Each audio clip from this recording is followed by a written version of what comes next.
Everyone, welcome to Ruchi palate tasty right. छान ताजी मेथी घेतली आणि याचा काय करावं असा विचार करत असताना सुचला हा पदार्थ। याचाच व्हिडिओ आज तुमच्यासोबत शेअर करते। मराठवाडा आणि विदर्भ भागात केला जाणारा मेथीचा घोळाणा आज आपण बनवतोय। इथे मी बारीक चिरलेली मेथी घेतली आणि यामध्ये आता मी ॲड करते बारीक चिरलेला कांदा। कांदा भरपूर प्रमाणात घालावा, याच्याने टेस्ट खूप छान येते। आता यामध्ये आपण थोडंसं मीठ घालूयात, थोडंसं तिखट घालूयात। दोन्हीचंही प्रमाण आपल्याला आवडेल तसं कमी जास्त करता येईल। वरतून थोडंसं तेल घालायचे, तेल कच्चंच वापरायचे। यासाठी ऑलिव्ह ऑइल इथं मी वापरलेलं आहे। थोडासा लिंबाचा रस घालतीये। लिंबू वापरल्यामुळे सॅलडला पाणी सुटत नाही। टोमॅटो घातल्यास त्याला पाणी सुटू शकतं। अनेक जण यामध्ये शेंगादाण्याचा कूटसुद्धा घालतात, पण इथे आपण तो घालणार नाही आहेत। आता हे मी थोडंसं मिक्स करून घेते। हा झाला पारंपरिक पद्धतीने तयार केलेला मेथीचा घोळाणा।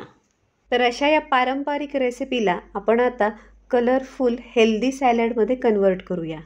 त्यासाठी यामध्ये मी आता घालणार आहे बारीक चिरलेली काकडी, बारीक चिरलेली पत्ताकोबी यामध्ये ॲड करूया। मेथी थोडी कडवट असते, त्याला थोडी आंबट गोड चव यावी याकरता यामध्ये आपण डाळिंबाचे दाणे घालू। यामुळे हे सॅलड दिसायला सुद्धा खूप अट्रॅक्टिव्ह दिसेल। हे सगळं छान मिक्स करून घ्यायचे। यामध्ये आपण वाफवलेले मूग किंवा मोड आलेली मटकी सुद्धा घालू शकतो। तर अशा प्रकारे इथे आपलं एक कलरफुल आणि हेल्दी सॅलड तयार झालेलं आहे। खूप कमी हिरव्या पालेभाज्या अशा आहेत ज्या आपण कच्च्या खाऊ शकतो। त्यामधलीच मेथी ही एक आहे आणि याचं आपण आज इथे सॅलड बनवलेलं आहे। मेथीसोबतच आपण करडीचा सुद्धा याच प्रकारे घोळाणा तयार करू शकतो।